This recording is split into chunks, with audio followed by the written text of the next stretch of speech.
onto the shoulders of a match official to repair the damage. The delay caused outrage in the commentary box and questions really about a lack of ground staff, but the fans seemed to enjoy the performance thoroughly. Don't forget, you can get in touch with me and some of the team on Twitter. I am at BBC Tanya Beckett. Stay tuned.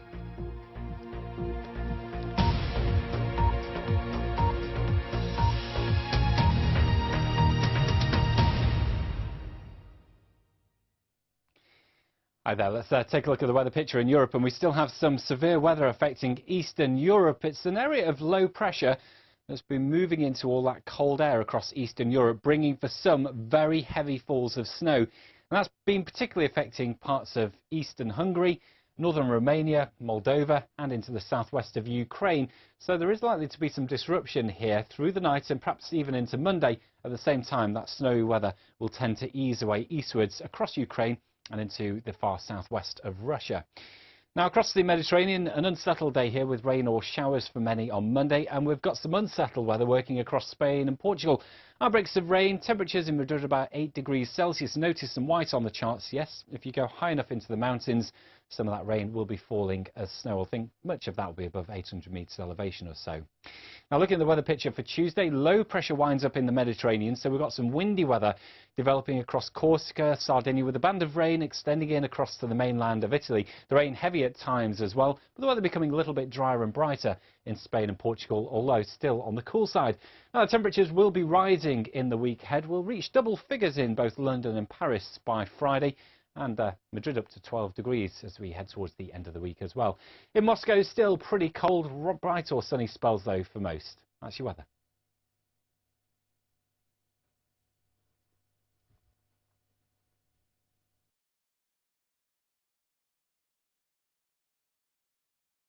My name is Joy Ajaloni, and I'm one of the founders of a tech company here in Dubai. When they said that we're going to establish Fetcher in Dubai, I was excited about it because the whole energy behind Dubai is that come here and build it here and we will help you succeed. People from all over the world who are here for the same reason, to make their dreams happen. It forces you to be the best you. We're here for a reason. We're here to create something and to do something with our lives, which is amazing because Dubai is built on that.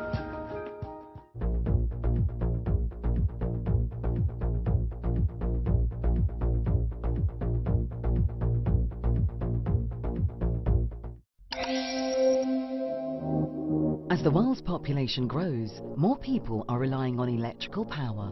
There are several trends today which are going to push this technology out into the world. And as climate change targets boost demand for renewable energy, there continues to be a push for a decarbonised future. Companies are finding smart ways to harness it.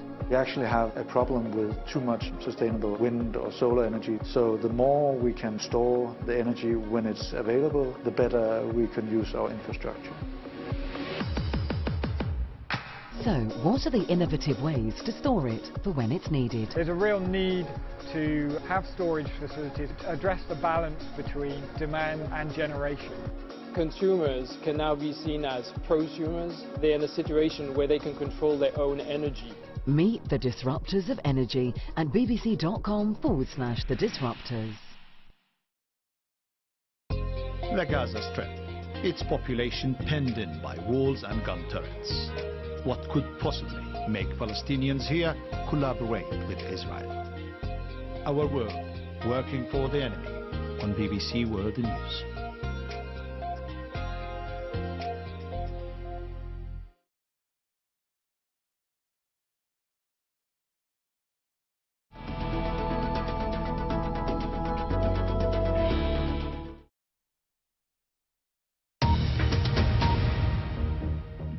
This is BBC World News. Here are the headlines.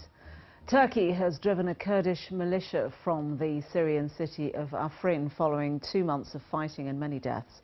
But local Kurdish authorities insist some of their fighters remain in the city and will harass the invaders.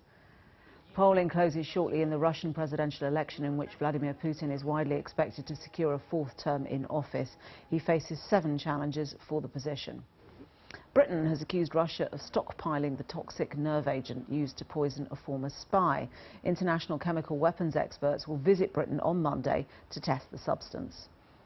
And US media are reporting that former FBI Deputy Director Andrew McCabe has provided memos about conversations he had with President Trump to an inquiry into alleged Russian meddling in the election. On Twitter, Donald Trump has questioned whether the memos are fake.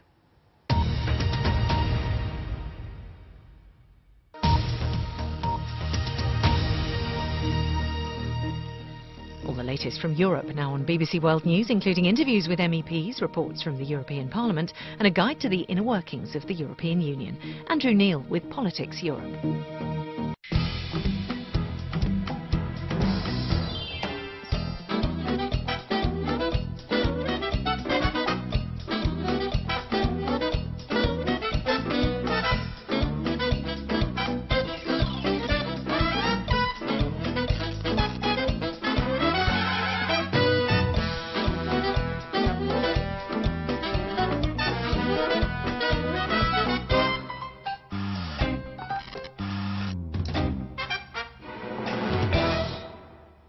Hello and welcome to Politics Europe, your regular guide to the top stories in Brussels and Strasbourg. On today's programme, as Putin prepares the Kremlin response to British diplomatic expulsions for the poisoning of former Russian double agent Sergei Skripal, will the EU increase sanctions on the Soviet state?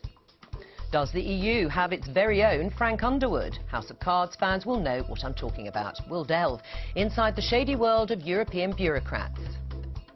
As Britain's relationship with Russia reaches lows not seen since the Cold War, the Russian embassy has upped its game on Twitter.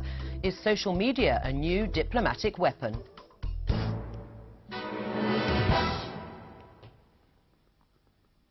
So all that to come and more.